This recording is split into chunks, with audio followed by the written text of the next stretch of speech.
Hello everybody and welcome to another X-Wing Miniatures build guide. Today we will be looking at the A-Wing Interceptor for the Rebel Alliance. The stats of the A-Wing are 2 attack, 3 agility, 2 hull and 2 shields.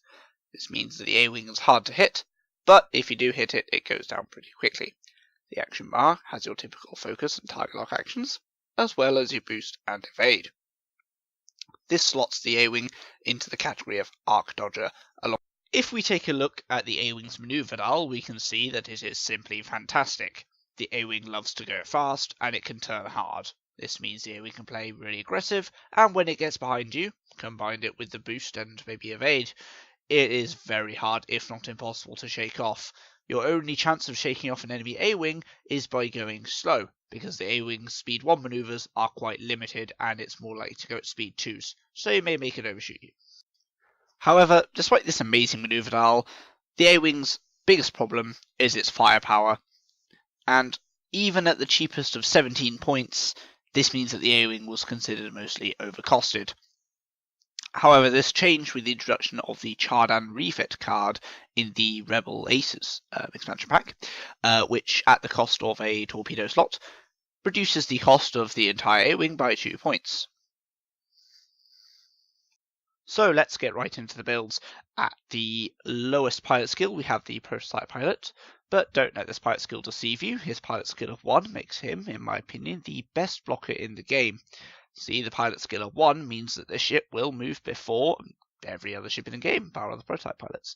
This means it's very easy for the prototype pilot to get into the oncoming flight path of a decimator or a jumpmaster and strip their tokens, so that another bigger ship in your list can come along and blow the heck out of it.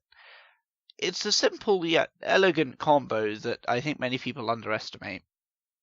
Now, you can run loads of prototype pilots, although I'd say maximum of 2 with Chardan refits.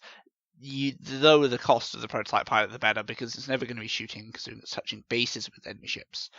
You can load 5 of them with proton torpedoes if you want, but I wouldn't recommend it, seeing as it just has never worked whenever I fly it, but it is fun.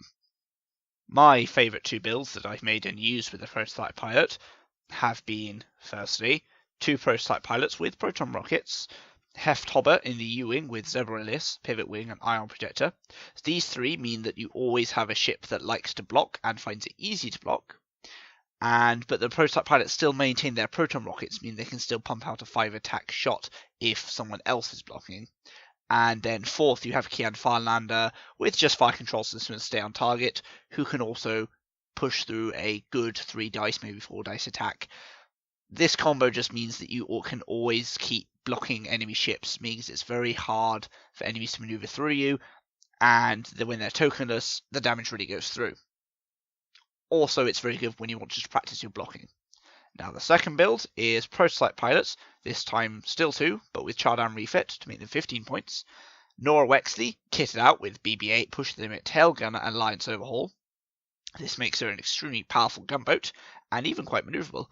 And then 4th, we have Jan Ors with Cool Hand, Blast Turret, and Kanan Jarrus.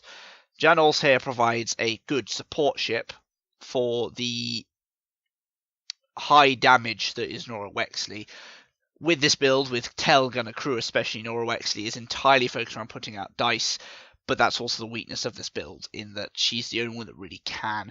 Prototype pilots without proton rockets is still only a 2 attack dice at ranges 2-3, and even with blast turrets, Janel still won't be doing much damage and is very vulnerable to focus fire.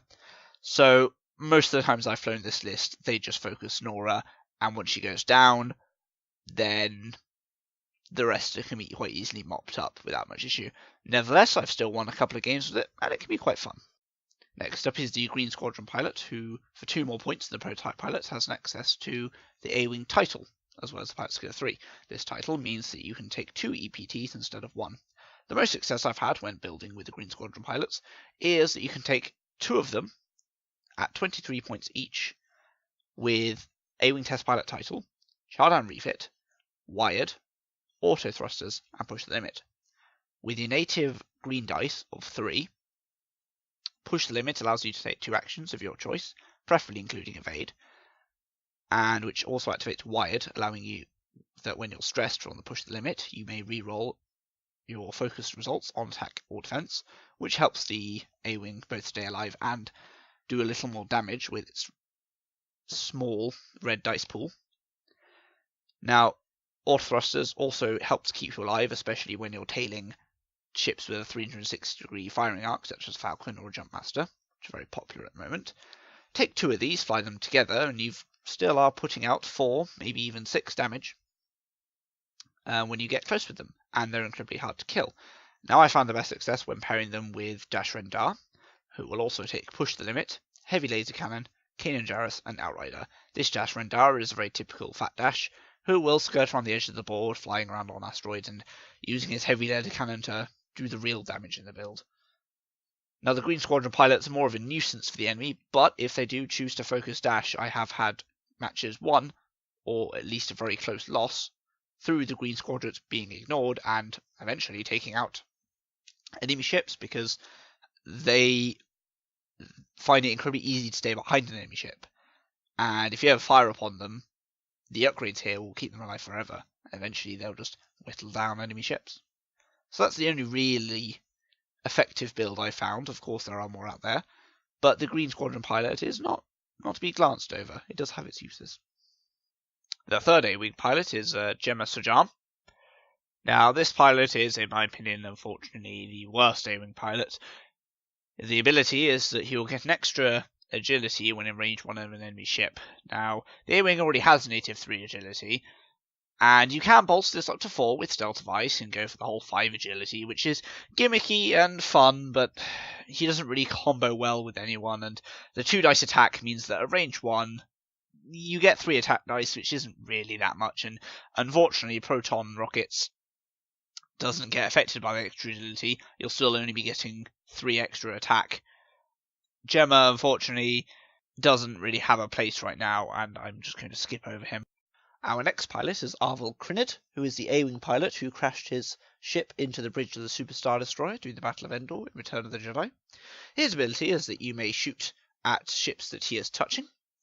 Now, this is a decent ability. It's only a 3-die attack when you're touching an enemy ship, but it makes him a slightly more costly but more effective blocker. I have not run him as much as the other A-Wings, but I did run a list with him using Intimidation, which means that whenever he's touching an enemy ship, it reduces their agility by 1. Very nice. But I ran him alongside Braylon Strom in the A-Wing, using Intelligence Agent and Stay on Target, an R2D6, which will allow him to see the enemy ship's actions and move to intercept effectively. This allows Braylon and Arvel, I can't remember the names, Braylon and Arvel to keep moving and shooting at an agility reduced ship, which is a decent combo. It's not the best. The third ship I made, Corin Horn, just completely decked out with R2D2, fire control system, and expertise. Coming in at 99 points, sometimes it worked with Corin Horn being able to blast away at a reduced agility ship with his double attacks, but sometimes Arvel would just be blown up. Next up is my favourite A-Wing pilot, and that is Jake Farrell. He can perform a free boost or barrel roll action whenever he takes or receives a focus token. This makes him extremely slippery and hard to get a bead on, especially when combined with Push the Limit, as well as Veteran Instincts, enabled by the A-Wing Test Pilot upgrade, to make him Pilot Skill 9 and incredibly hard to lock down. Although the 2 attack die are still a bit of a problem, proton rockets can sort this out, and he can be a good pocket ace. What this means is that whenever you have a decent 30 points left in your build and you're not sure what you need, Jake Farrell can usually fill the gap and provide a good flanker where your list may not otherwise have one. He'll never be amazing, and he won't ever get anything on his own really, but he can be a decent nuisance to the enemy all by himself for only 33 points when souped up. I have flown the list that was seen in the top 4 of the 2016 Worlds, flown by Thomas Mooney, which is Jake Farrell with Push the Limit, Veteran Instincts, Auto Thrusters, Proton Rockets, alongside Han Solo with Predator, Luke Skywalker, C-3PO, Engine Upgrade, and Millennium Falcon title, and I thought it was very effective. The Han Solo and Jake Farrell I find work best when flown opposite sides of the board and provide a good pincer movement and a good offset of damage and maneuverability. Two elite pilot talent upgrades I've had success on Jake with are Outmaneuver and Opportunist. Opportunist is a 4-point card that allows you to roll one additional attack die if you have no stress tokens and if the enemy has no focus or evade tokens. Now, this is very useful if you're flying in with other A-wings or ships that could allow you to bump the enemy, thus reducing the actions the enemy can take, but you also need to be careful that pushing the limit doesn't stress you out so that you can't use its ability. The second one is Outmaneuver. This is a lot more fitting on the A-wing, I think. As due to its amazing maneuver dial, it's extremely easy for the A-wing to be able to attack a ship and stay out of its firing arc, since it can really go wherever it wants. And it doesn't give you an extra attack die, like Opportunist does, but it does reduce its agility value by 1, and that can be quite useful at just allowing the A-wing to have more teeth. So if you're flying the A-wing and you think this would be great if only I could do some more damage, instead of just slapping some proton rockets on, think about keeping the Chardan refit and maybe trying out either Opportunist or Outmaneuver, as I've had some moderate success with them. Our final A-wing ace of the day is Tycho Selchu, and he has the amazing ability to take actions even whilst he's stressed. This obviously combines well with two elite pilot talents that certainly spring to mind, and these are Push the Limit and Rage. Rage allows you to take a focus action and re-roll up to 3 of your dice for the entire round, but you take 2 stress tokens as a result. Of course, for Tycho this isn't a problem, and this lends to his nickname in the community, Psycho Tycho. As for who to pair him with, this is more of the issue. Tycho usually comes in at around 33 to 35 points, and you can fit him with almost anyone, similar to Jake being the pocket ace. I've flown him with aces such as Han. I've even flown him alongside a Ghost, and it's done alright. But the most fun I've had with him is when I've flown him alongside Jake Farrell and Poe Dameron. The A-Wings providing lots of dodging and hard-to-kill-ness, while Poe brings the punch that A-Wings severely lack. And while Poe is a little easier to land hits on, if you bring R5P9, he can instead use regen. All in all, I've enjoyed that list, and I've even won a couple of games with it. When it comes to Tycho, there are really a number of upgrades that you can pick and choose as you want. The cards you really want to be looking at are Rage and Push the Limits, as previously mentioned. Whether you want to take Proton Rockets or the Chardan refit really is up to you, and whether you can fit it into your list. Veteran Instincts pops him up to pilot skill 10, allowing him to art dodge near every ship in the game. Crack shots can be useful, especially if you're going up against ships that take a lot of evades, particularly Imperial ships. So really, it's more about who you fly with Tycho than what you fly him with, because he's all these upgrades and he's good with all of them.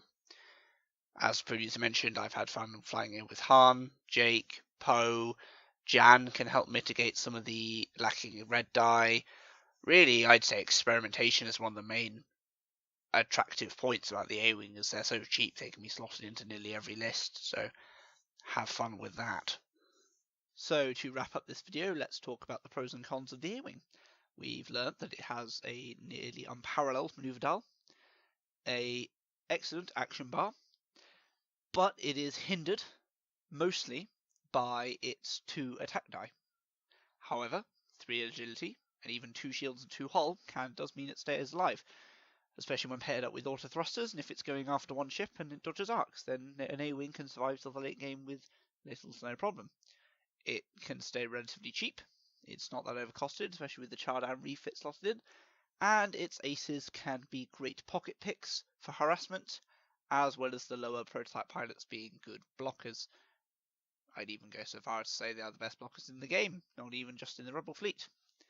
So, if you're looking for a great blocker, pick up the A-Wing. The aces may not see little to any play on the tables, but I don't think they're that bad. You just need to practice with all of them, and that's a philosophy I maintain in all my lists. It may not be great the first time you fly it, but give it a couple of runs, tweak it here and there after every game, and it can be